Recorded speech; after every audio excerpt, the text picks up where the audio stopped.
Happy Saturday. Hold on, I need to readjust my situation here.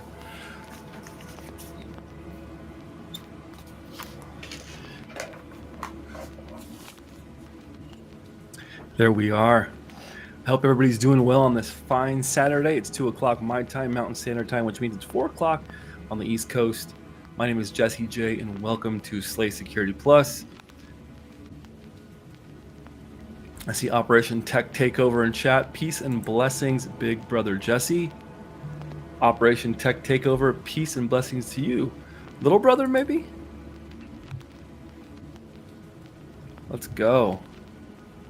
How is everybody's weekend so far? Tell me what you did this weekend.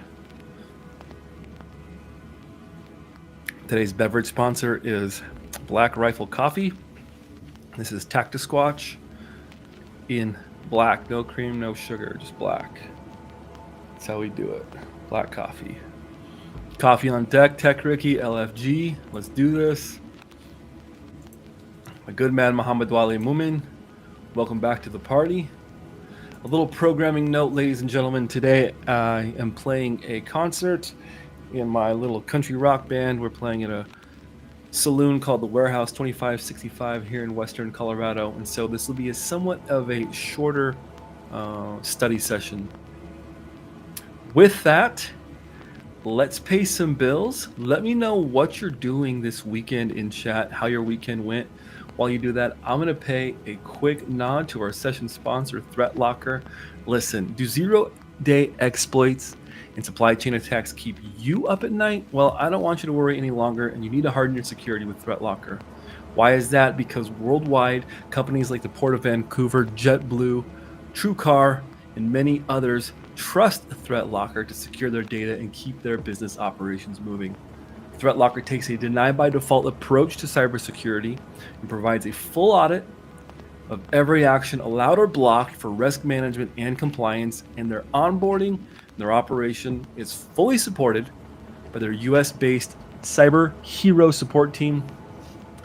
Are you interested? Make sure you get a free 30-day trial. Head on over to threatlocker.com and see how ThreatLocker can help prevent ransomware and ensure compliance. Visit threatlocker.com. Let's go. Everything Zella, welcome back to the party. Good to see you. Good afternoon, and thank you for your weekend input. You're welcome, Jackson D. Celebrated a birthday yesterday for one of my kiddos, so it was all about celebrating a 4-year-old birthday. It's pretty epic. Playing tonight at the Warehouse 2565, and then tomorrow playing at a winery in Palisade. I do enjoy playing music, and it helps put a little bit of extra money into the coffers, which is always nice. All right, ladies and gentlemen, you know how we do. Let's get started with the PBQ. Make this a little bit bigger. If this is your first time joining us, if you're just tuning in, maybe you heard about us through Dr. Jerry Ozier's channel, maybe you're just scouring the web and you're looking for some extra Security Plus practice as you are studying your Security Plus. Whoa, stop the press. David in chat. Yo, what's going on, my man? Haven't seen you in a minute. Hope all is well, fellow cybersecurity practitioner. We've been friends now for a couple years almost, it feels like. Going on just a couple years. Hope you're doing well out there. I know you're crushing it.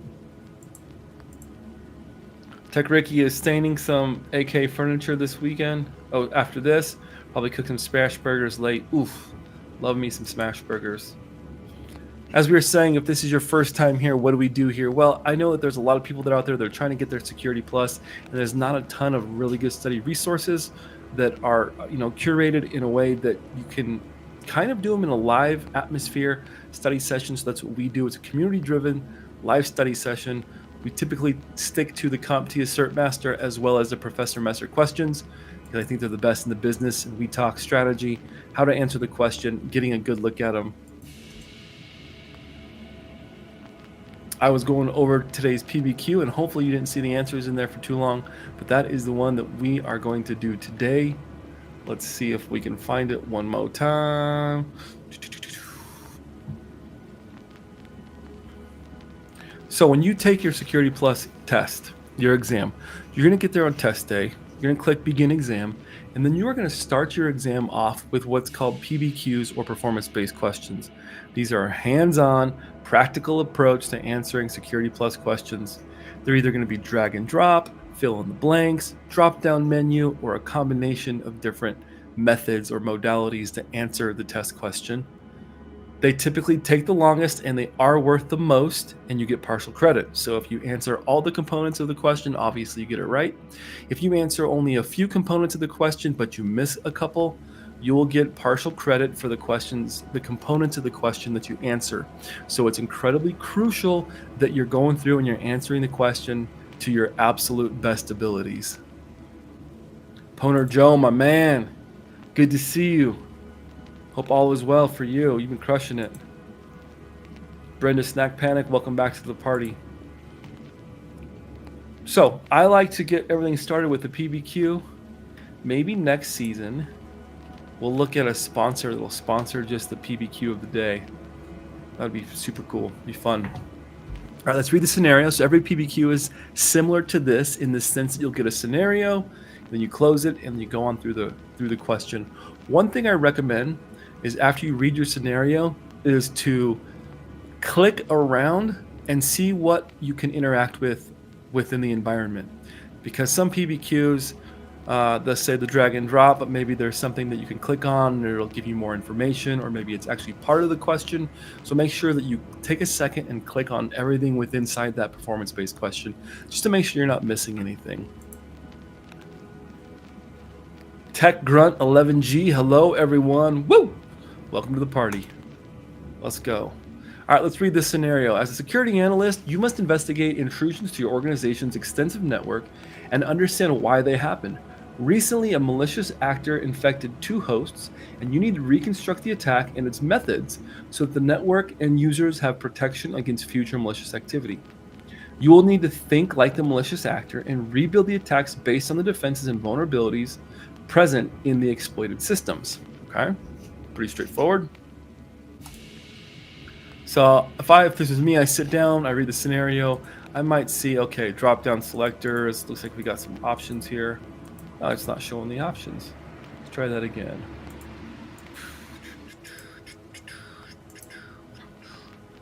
Oops, that's why. Boom, boom. All right, so we've got this drop down menu. You can see some options here.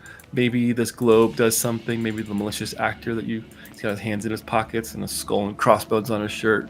You know he's legit. All right, so it looks like we're dealing with just a standard PBQ with some drop-down selectors. Really straightforward. All right, let's look at this first scenario. Victims' defenses. Basic cybersecurity measures like firewalls and antivirus software.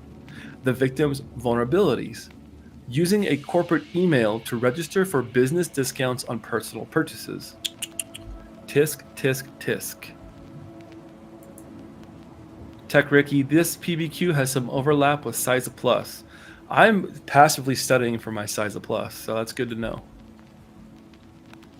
What is the hacker man's goals here? To gain access to sensitive information like corporate data, intellectual property, and personal details. Okay, so we know we have a firewall and basic antivirus software. We know that this victim is vulnerable by email. I see email and I immediately think that we're going to see a delivery method of phishing somewhere in here. But let's see. What malware type do you think they're going to use? Bloatware, fileless, a logic bomb, Trojan, virus, or worm?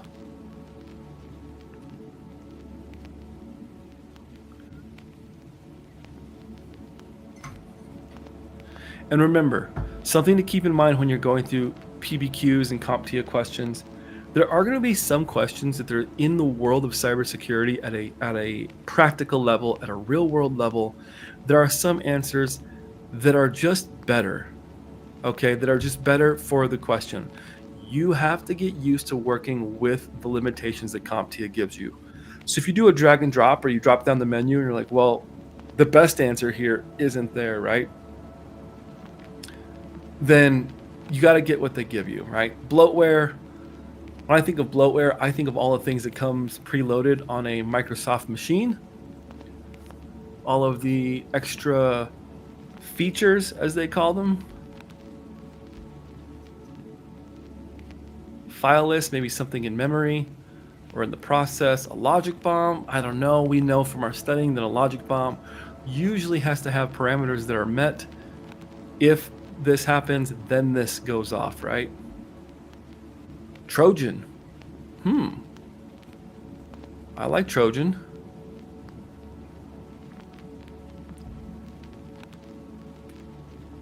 Virus and a worm.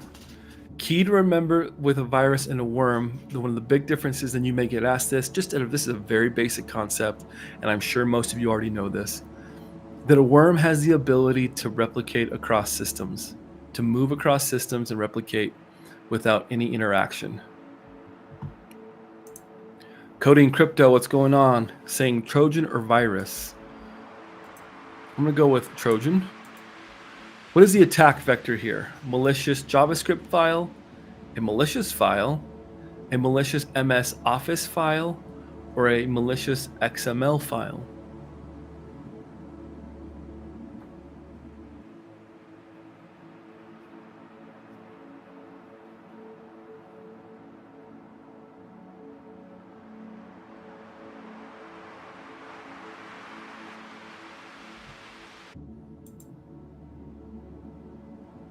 Muhammad Wali also saying Trojan. We're going to go with Trojan.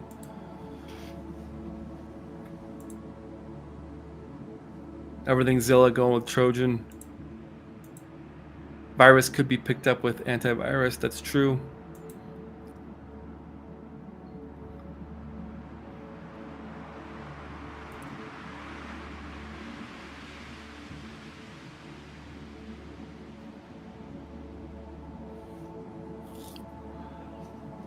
I see XML, malicious file.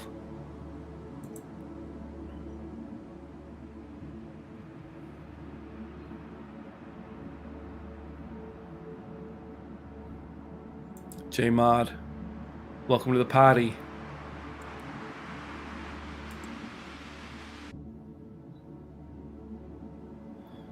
Remember, we're going with the best answer that CompTIA is giving us from selections here.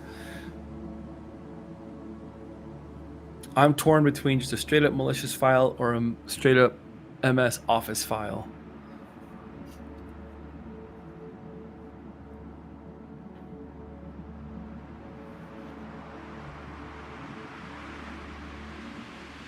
Tech Ricky, I guess malicious file would cover the others listed, so maybe that one.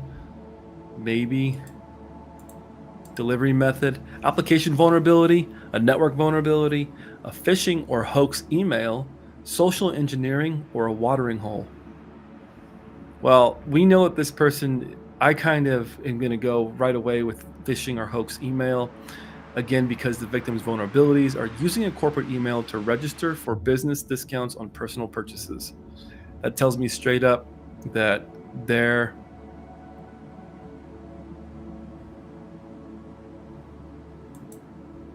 gonna get tricked. The delivery method's gonna be a phishing or hoax email. And then going back to, I think Ponor Joe said it here in the beginning, they want to gain sensitive information like corporate data, intellectual property, and personal details. We don't see anywhere where it says credential harvesting, which would be the payload that I would think. We get a bot, crypto jacking or crypto miner, crypto ransomware, or a keylogger. Yeah, everybody in chat is a little bit ahead, or I'm a little bit ahead. I think from the choices, application vulnerability, network vulnerability, phishing email, I think we agree. Agent 57, what's going on? I would have chosen the not specific choice 2 with the malware file. Oh, on the malicious file. Tech Ricky says a keylogger. I think from these choices, to me, that sounds, the best.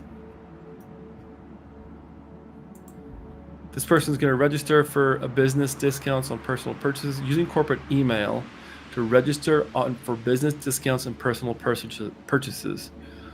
So we know that it doesn't necessarily say that they click every email they get, but they do use a corporate email. And so through this, maybe the threat actor uses some kind of Trojan. Once they get their discount, click this to get your discount. download this file to get your discount. And so you get the discount. So maybe you do get the Trojan, which would be a piece of software. Maybe it's a screen, like a screensaver or a background. And in that is a keylogger running on the back end. So I think that's a good one. Yep, so you can capture those creds.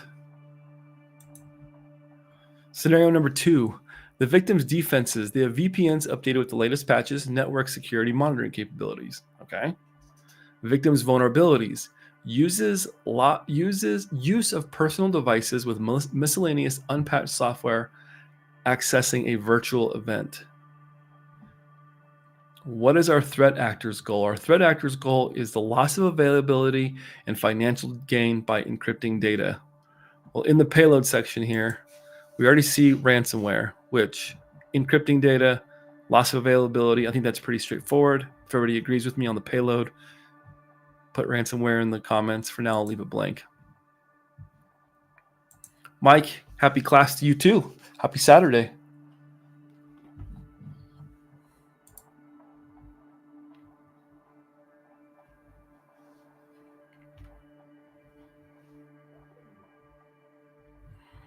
Here we go. Oh, my name is, the comment's in the way. Good to see you, Mike.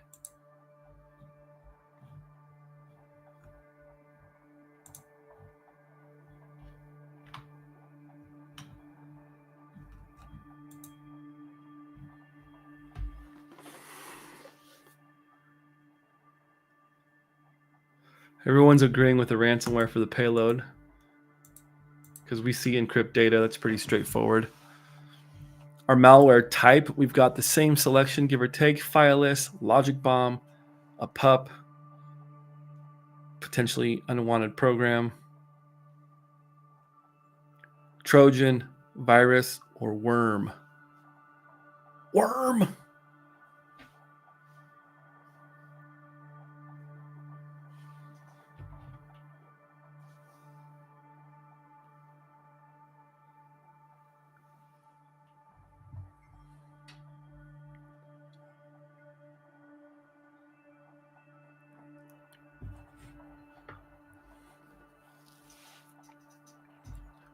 Loss availability, so we need to do the same thing.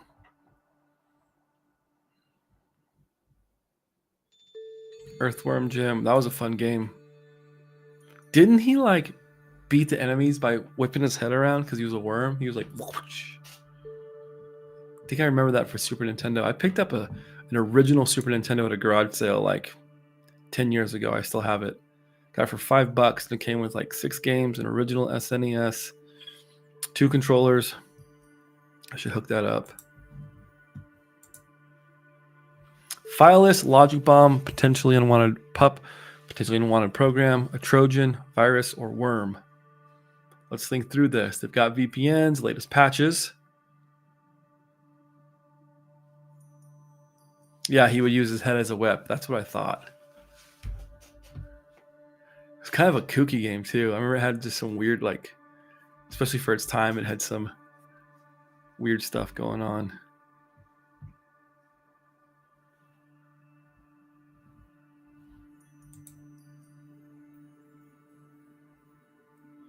I'm not too familiar with mobile pen testing, but would a pup be the best malware type for mobile? Lots of them. Victims' vulnerabilities: use of personal devices with miscellaneous unpatched software accessing a virtual event.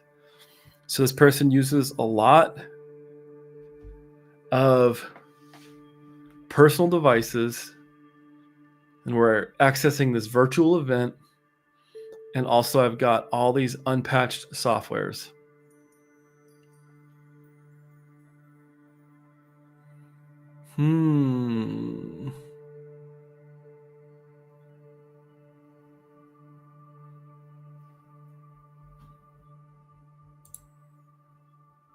Tech Grunt 11G. Earthworm Jim was a worm in an android body. The cartoon was fun to watch too. Yeah, it was. So it could be just computer by personal device, could just be a laptop. Loss of availability and financial gain by encrypting data. All I see is worm. So I'm going to go with what everybody else put, which is worm or pup, but I saw more worms than anything. So go with worm. I wonder if it's not Trojan again.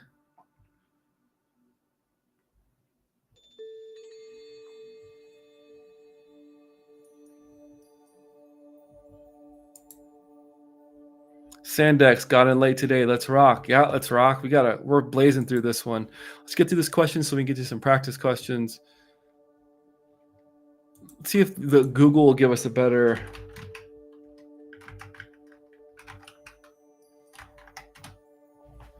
Yeah, potentially unwanted program is software, while not inherently malicious, can be unwanted or cause problems, often bundled with free software or appearing as deceptive ads.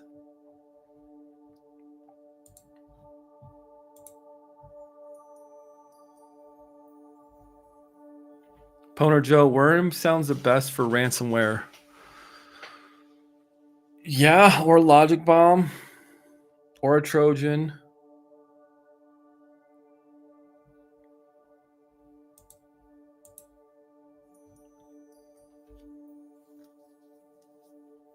Here we're given the same things: a malicious jar file, a malicious file, a malicious Microsoft Office file, or a malicious XML file.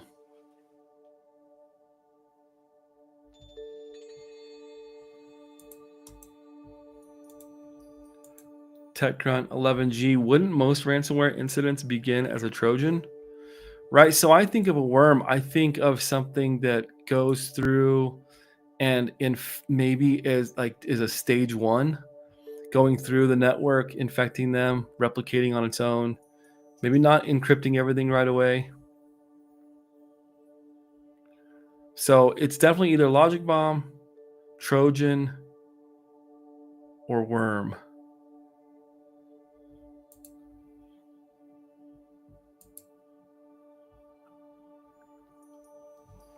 And we got some attack vectors: malicious JavaScript file, some malicious files, a malicious Microsoft Office file, or a malicious XML file.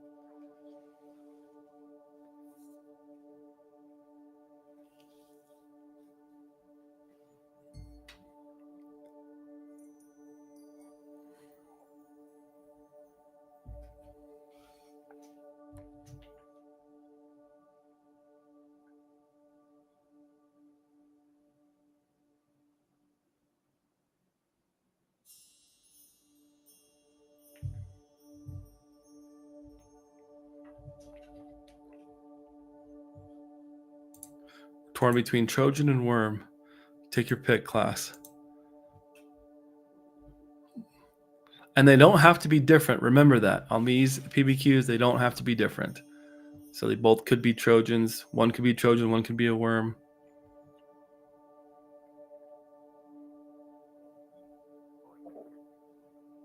Malicious MS Office file. What do we think about that one?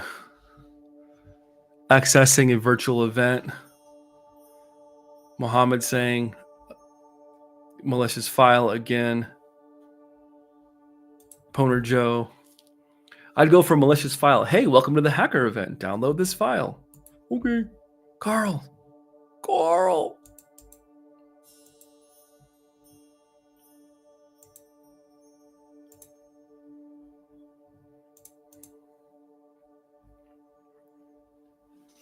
Then our delivery method. We already know that we have ransomware because the threat actor's goal is loss of availability and financial gain by encrypting data.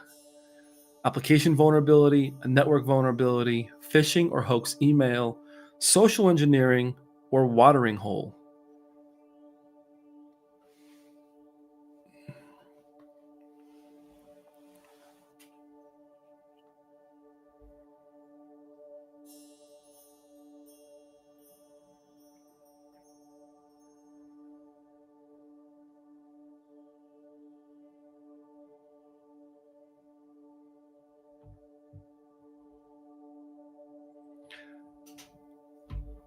Carl. Yeah. Classic Jerry. Sorry for the squeaky chair, folks. Application vulnerability, network vulnerability, phishing or hoax email, social engineering, or watering hole. So I don't think network vulnerability, because we see VPNs with the latest patches, network security monitoring capabilities. So we can scratch that one off. Nothing in here really tells me phishing, while this person probably is willy-nilly. I don't think it's phishing or hoax email. I don't think they're getting socially engineered here. But if I'm torn between application vulnerability, and I'm also torn here between watering hole, because we're at a virtual event where the threat actor may know everyone is trying to go to. This is common with conferences and virtual events. So let's say just because you're on a VPN doesn't mean you can't navigate to what you think is the correct virtual event. Maybe it's a typo squat or some kind of DNS jacking or something, right?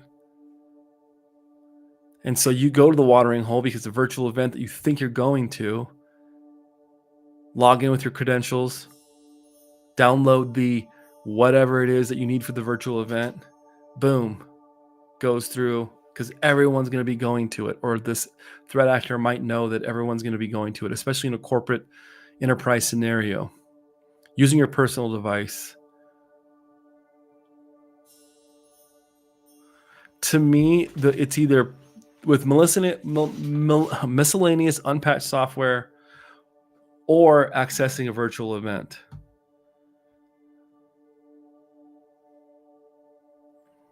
So my brain does think watering hole for this one over application vulnerability. Application, yes, can be software, but to me, the watering hole also kind of encompasses this application vulnerability, in the sense that I click the link to go to the event. It actually takes me to something else. Then from there, maybe the hacker is able to exploit an application vulnerability.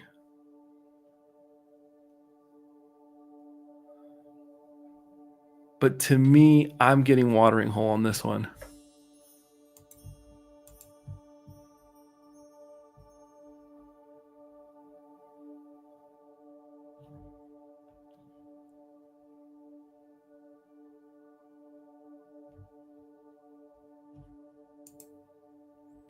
Right, watering hole is the way in. The application vulnerability could be leveraged after that.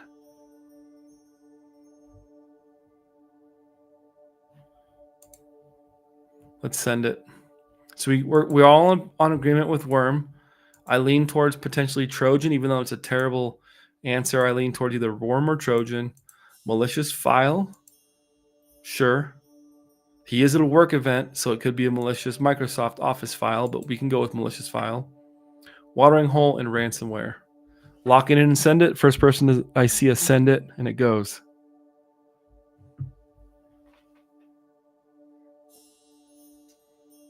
Full send. There we go. 6 out of 8. All right. Okay. Let's see. So on top, we are correct. Trojan, malicious file, phishing or hoax email, and a keylogger. On scenario number 2, however, we were correct in ransomware and then a watering hole, the attack vector, and malware types. Remember, the PBQs aren't going to be perfect, and there's going to be better answers in the world of cybersecurity. Haha, Palpatine voice. Now you will see the full power of the dark side. The victim relies heavily on Microsoft Office products, which, according to CISA, remains one of the top 2 targeted software product lines by malicious actors. With unpatched systems and embedded documents listed as vulnerabilities, the best attack vector and delivery system would be a watering hole in which the victim thinks they're registering for an upcoming popular event, receives a confirmation email with a malicious Microsoft Office file. Since the system permits embedded context execution, this would enable execution of embedded crypto ransomware in the most efficient manner possible. Right? That's kind of a bunk question, CompTIA. And sometimes they're not perfect. This is, again, really more than anything to give you an idea of what PBQs look like before you go in. They didn't even tell us they relied heavily on Microsoft products. No, they didn't. I think they wanted us to abstract that from miscellaneous unpatched software. Shenanigans, lame. But we still got 6 out of 8. And remember, if you really like taking the exam, you would get partial credit for these ones that you got correct. And then you wouldn't lose credit for the ones you got incorrect. You just wouldn't get those points. So that works. On with our practice questions, brought to you in part by Slate Security Plus. Compare threat types. Remember, we started over last week at lesson 1. We're going to, does this tell us? Oh, cool.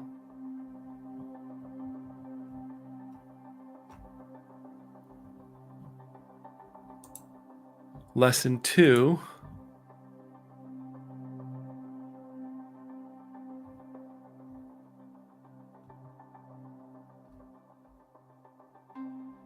Cool, this gives us a little breakdown. We need to look at these as we go through it. That's epic. All right, lesson 2, compare threat types. 21 questions here. There's a good chance we won't get through all of them, but we'll get started on these ones today, and then we'll continue next week in this section. So lesson 2, compare threat types is where we're going. Any notes for us? Any bookmarks? Nope. Compare threat types. Let's send it.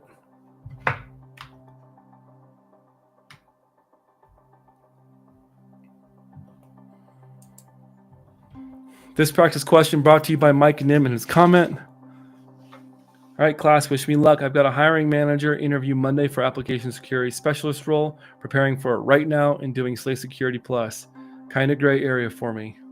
For application security, are you doing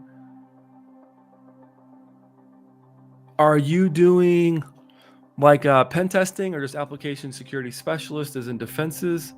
What part of application security? Understand the OWASP. Definitely get on and try Hack Me, do some of the free rooms. Understand the difference between cross-site scripting. Understand server-side attacks and client-side attacks. Understand JavaScript. You have to understand how to code with it necessarily.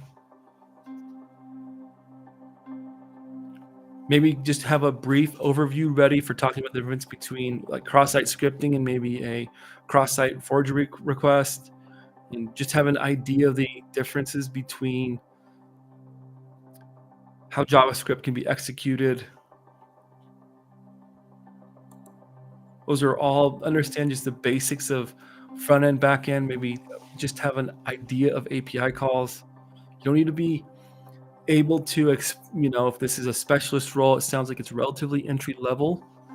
So definitely, if you don't have ChatGPT already, I would get into the robot and do something like this. We're gonna take a pause. We got a brother that's getting ready to look for a job. So am I not signed in?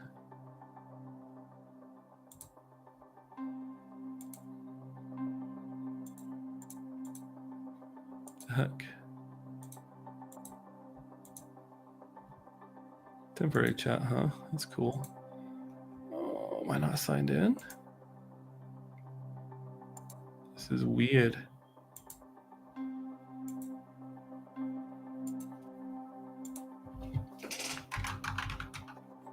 I would say preparing for application. I try and spell as well as I can. I'm talking to chat. Application security specialist.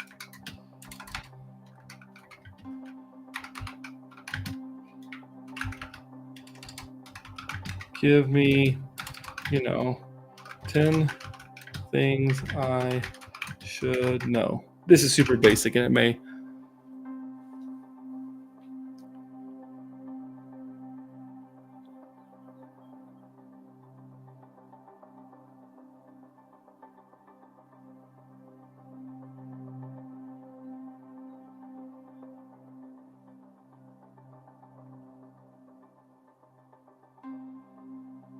So there you go. There's maybe 10 things you can talk about. Secure development lifecycle, understanding the stages of secure development lifecycle. Be familiar with the OWASP top 10. SQL injection, cross-site scripting. Choose a few. If you can get through all 10 of them and understand how they're implemented or how they're conducted, and then maybe get a couple defenses. Something you're going to want to understand, I'll put this in chat, is input validation. Right? Sanitize inputs.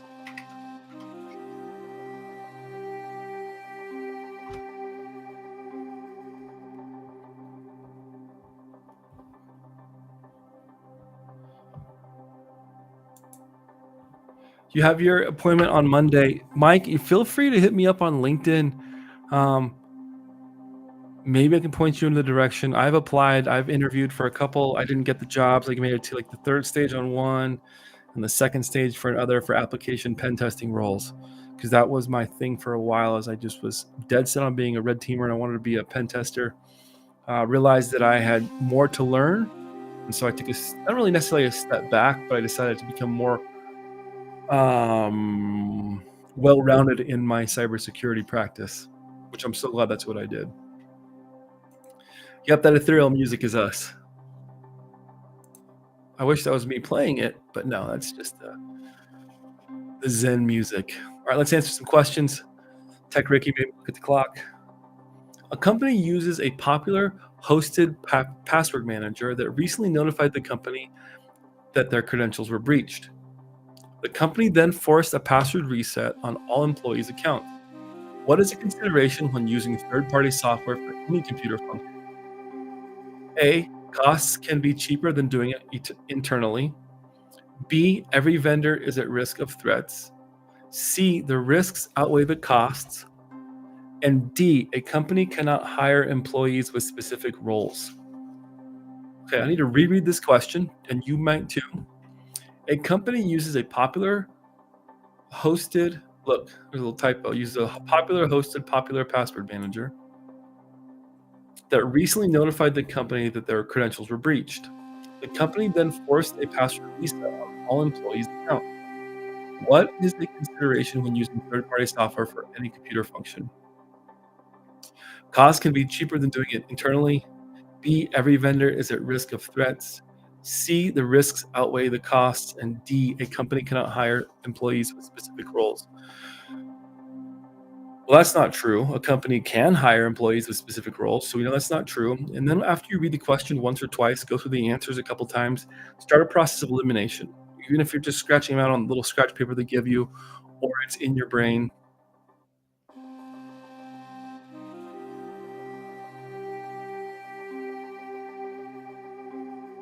What is a consideration when using a third-party software for a computer function? The cost can be cheaper than doing it all internally.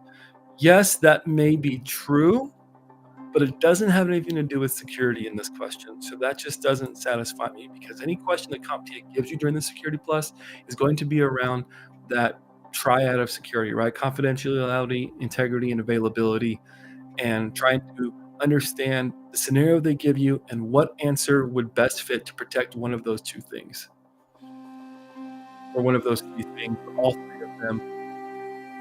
Again, I'm seeing the risks outweigh the costs. That's something to consider, sure, but we don't know what the risk is.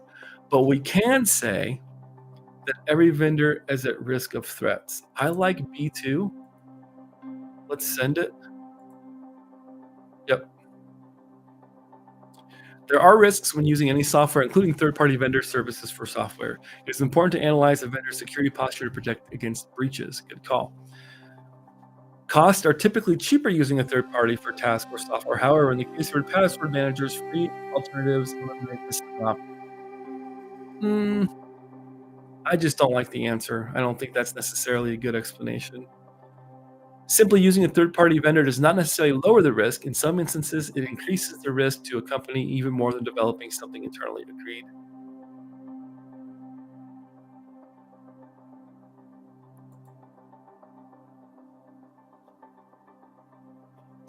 The governmental organization In charge of managing the personal records of the company's military service members report that another country has had access to its database. Who best describes the adversary that breached the personnel records database? A, an insider threat, B, a hacktivist, C, a nation state, or D, an APT or advanced persistent threat?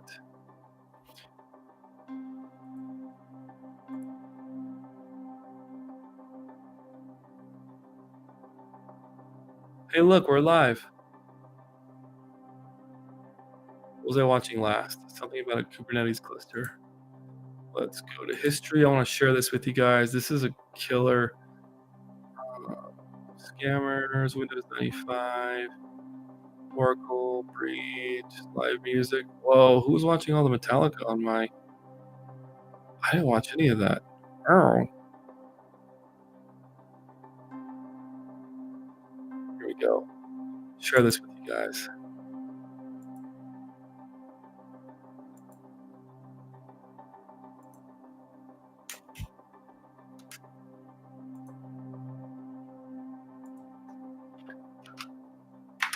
This is, and it's a safe link to click, I promise.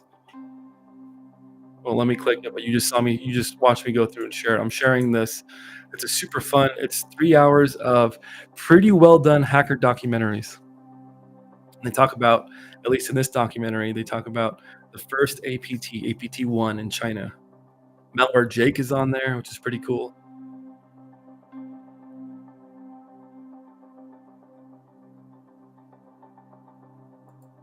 Whenever I see country, service members, another country, whenever you see another country, you're given the choice and nation state is in there, you don't want to go with nation state. Now, a nation state can be an advanced persistent threat, but an advanced persistent threat doesn't always have to be a nation state.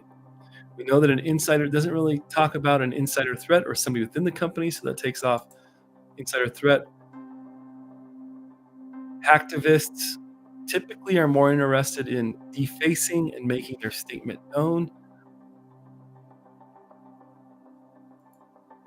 Not that a hacktivist wouldn't access a database, get the information, make it public if they could, but typically that's not what we see. And this specifically says report that another country, which immediately screams out to me a nation state.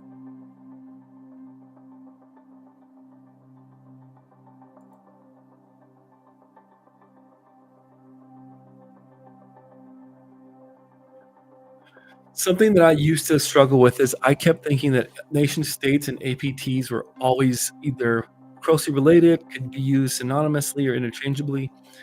It wasn't until I kind of took a step back and realized exactly what this says. The term advanced persistent threat exists to understand the behavior underpinning modern cyber adversaries.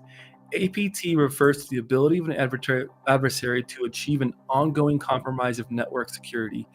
They are there for a really long time. They're not just smash and grab, hit it and quit it. They are there for a long time, and you may not even know it.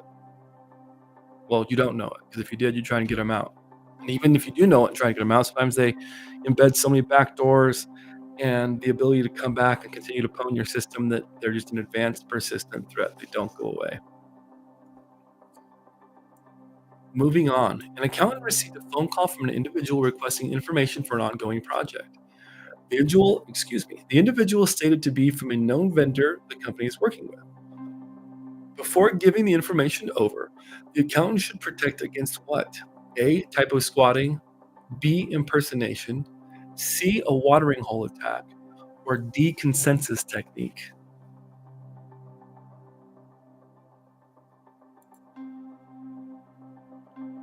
Hi, I'm so-and-so from the Acme Corporation.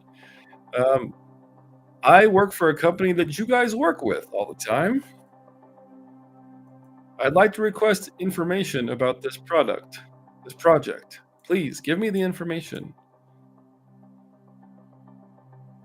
Typo squatting, we don't see anything in the question that talks about navigating to a website. We don't see anything about the scenario that's given to us about somebody typing something in and getting redirected somewhere else. So we know it's not typo squatting. Everybody in class coding crypto, Mohammed, Brenda, Sandex, Punter Joe, everyone knows what's up. We're going with impersonation here. We don't see anything about navigating to maybe, like we said, a virtual event or a spoofed event. We don't see the consensus technique being used here at all. I agree with everybody else. We're going to send it on impersonation. Correct.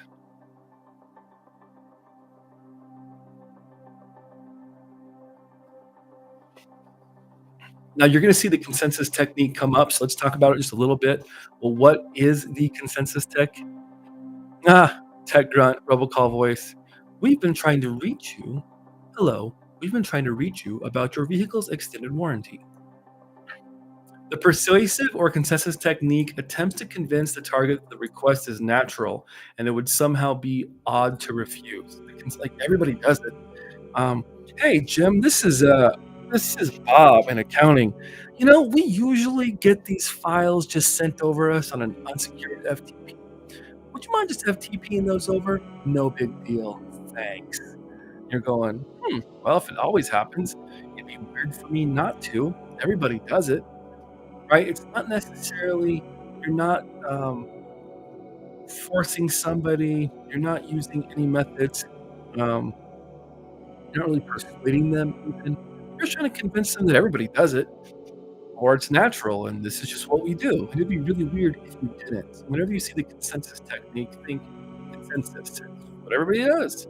Why wouldn't I send those over just a secured FTP?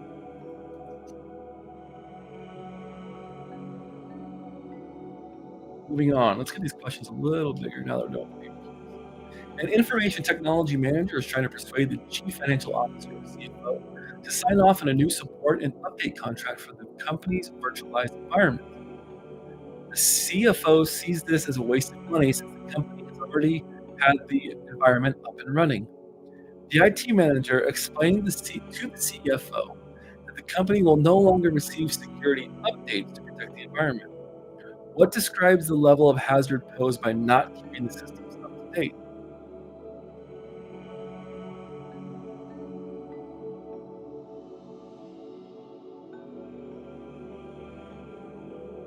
Quick question for Angular. Let's answer that one fast. Are there multiple answers on the actual exam and they will say when to choose more than one answer? Yes.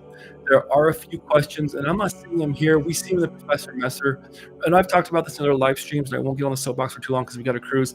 There's a little bit of a difference between just a practice question and a practice exam question. What we're doing here, I would call them healthy in the middle, right? Because a practice exam question is supposed to be as identical to the exam as possible, not necessarily what they're saying, but the syntax, the type of the length of the question, the difficulty. All that to answer your question, yes. There are some exams that will have more than one answer, and they will explicitly say, pick two, pick three, whatever it is. So basically, they want to know what describes the level of hazard posed by not keeping the systems up to date. A, a vulnerability, B, a threat, C, a risk, or D, an insider threat.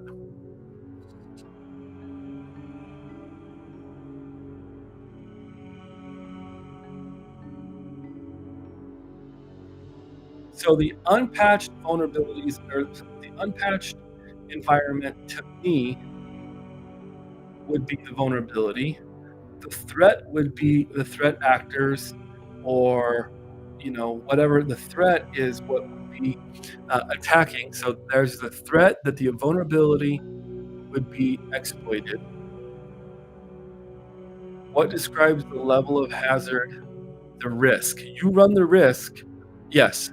So in the conversation, I would tell the CFO, listen, if we don't unpatch these vulnerable systems, we run the risk of a hacker. We run the risk of this threat that's out there.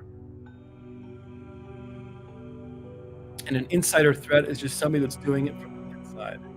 So the vulnerability in and of itself is the unpatched systems. By not keeping the systems up to date, we are running a risk. Agreed. Good job thinking through that, team. I believe Let's send it and see what they say. Boom. Risk is the level of hazard posed by the vulnerabilities and threats. When a company identifies a vulnerability, it calculates the risk as the likelihood of exploitation by the threat actor and the impact of successful exploitation. Likelihood and impact. What is the likelihood that this will happen, and how much of the impact would it have? And do a little bit of GRC here. Vulnerability is a weakness capable of exploitation, either accidentally or intentionally, such as a security breach. Threat is the potential for someone or something to exploit a vulnerability and breach security. A threat can have intentional motivation or it can be unintentional. Agreed. And then an insider threat is somebody who works with the company who intentionally or unintentionally increases the risk or takes company data outside the organization's security controls. GRC Mafia.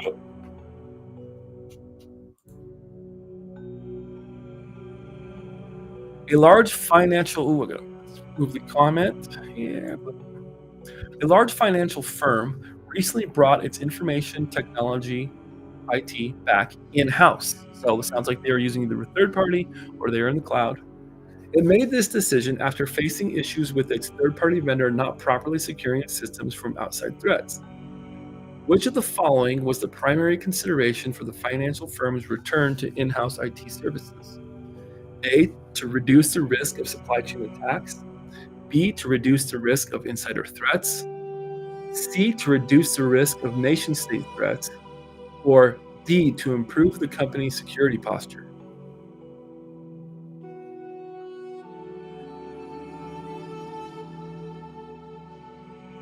Outside threats. So we know that the third-party vendor did not properly secure its systems from outside threats. So we know by that measure, we're not talking insider.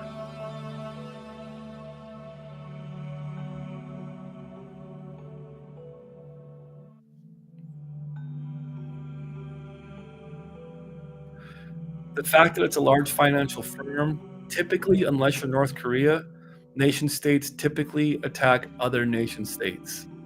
Military against military. Or maybe military against journalists. Something within that government or maybe NGO status. But typically, unless you're North Korea, you're not attacking a financial firm. So I don't think it's nation states.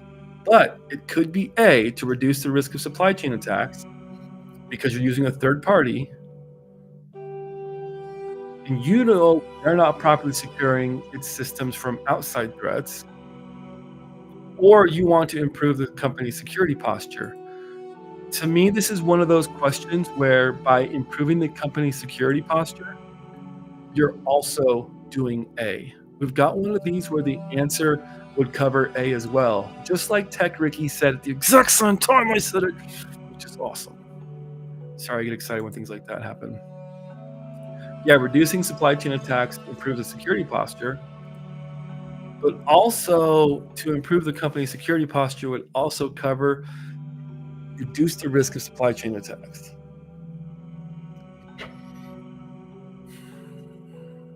We've got a third-party IT vendor. They're not properly securing their systems, so anybody on the outside. TechGrunt11G is going with A, full send. Whenever I see that full send comment, we're going to go with that full send. I'm feeling feisty today. For the record, fam, we've got some differences. We're going with either A or D. I think it's D.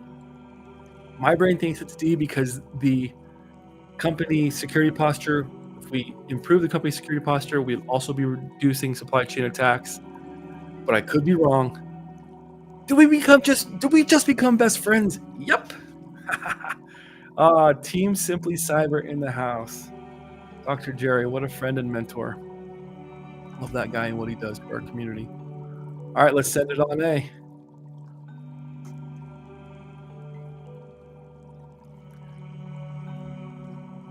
Go class. So whoever said A, full send, Owner Joe, TechGrunt11G, Monsieur,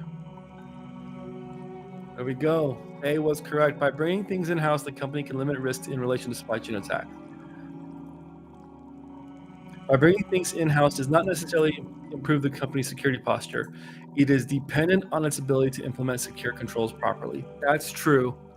That's true. I should have paused for a sec, team. That's a good point. Okay. Got a couple questions left, and then I got to rock and roll. Got to set up, sound check. Literally rock and roll. An employee reported seeing an individual outside the office drop a few thumb drives. The employee grabbed those devices and brought them to the information technology department. After conducting forensics on the devices using an air-gapped machines, the IT team determined that the individual was trying to trick employees into plugging in the devices into their computers to steal information. What was the malicious actor attempting on the unsuspected employee? A, the actor used an email lure. B, the threat actor tried to improve the company's security posture, which is true. C, the actor used a physical lure. Or D, the actor was not being malicious. Okay. Are we streaming the performance? No, but that's a great thing that we could do. I should talk to the band about that. It's country rock. It leans a little bit more on the rock side, but we do some 90s covers and some originals. I don't know if people are into that kind of music out here. Hey, Space Tacos. I almost said your real name. Welcome to the party. It's good to see you, friend. Well, they didn't use an email lure because they plugged a physical device into their computer. The actor did try to improve the company's security posture by getting them to see how far they could go, but that's not what we're asking. And the actor was not being malicious. Well, we know that's not true because here in the question, it turns out they determined that the individual was trying to trick the employees into plugging in devices into the computers to steal information. The word steal in and of itself is a malicious action, meaning that the actor was being malicious. Angular, C, but B for giggles. Yeah, I agree. Always awesome, Am. Good to see you in the AM.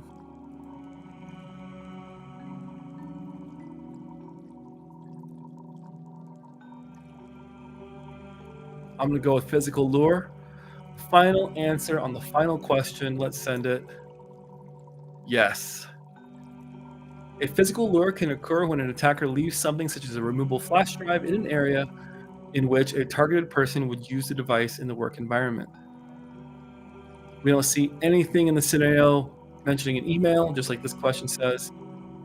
Typically, a malicious actor is not trying to improve the security posture, but rather to exploit an employee's ignorance of the risk. Right, but then after the lessons learned, you would rebuild that into your policies that we don't allow any removable media, and so you would be strengthening the security posture just in a roundabout way. That's funny. All right, ladies and gentlemen, short and sweet and to the point. I want to thank everybody that's out there watching our live stream today. Thank you so much for spending part of your Saturday with me, Jesse J, aka the Cosmic Cowboy. I gotta load up that Marshall, that Telecaster, and we'll bring maybe the Strat and a couple of other guitars. We gotta load up this equipment. We gotta get it to the venue, do a sound check, and then come back home and eat dinner. Maybe I'll just stay at the venue backstage and get in my zen. I got some beetroot powder for the heart, some pre-workout for the long night that's happening, and I'm going to be drinking lots of water and playing some live music for folks. I got to run, got to get started. Again, thank you so much for spending your Saturday with me. Feel free to watch this on Team Replay. Feel free, if you want, to hit me up on LinkedIn if you have any feedback for the show, how we can make things better, how we could do things differently, or you think we can reach more people. I'm always interested in that. Yeah, Coding Crypto, you have a nice evening as well. You're welcome, man. Thank you for your time, for being here. Mohammed Wale, good to see you. You're welcome, Space Tacos. It's my pleasure to be here. You guys know that. This fills my cup. See you next week. Yep. Next week you will see me. I'll be back here uh, on the next live stream, 4 o'clock Eastern Standard Time, 2 o'clock Mountain. All right, I gotta get everything loaded up. I gotta go. Again, I'm Jesse J. All of you out there are slaying your Security Plus, and you're doing a lot more. Keep it up. We'll see you next week.